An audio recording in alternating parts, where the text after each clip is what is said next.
Желаю вам счастливого денечка. Хотите читать мысли без слов? Да, то нам по пути. С вами словарь жестов. Психоанатомический словарь нужен для расшифровки дальнейших жестов.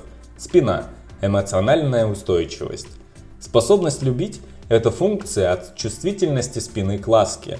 Спина с низкой чувствительностью бывает у человека в буквальном смысле слова малого способного любить. Он ничего не ощущает на тактильном уровне, так как не позволяет себя трогать. Это стерильное существо, для которого любовь – болезнь. Спина, покрытая прыщами, встречается у людей, которые были отвергнуты родителями на эмоциональном уровне, пусть даже последние никогда не выражали такого отношения на словах. Поставьте лайк, если больше узнали про спину.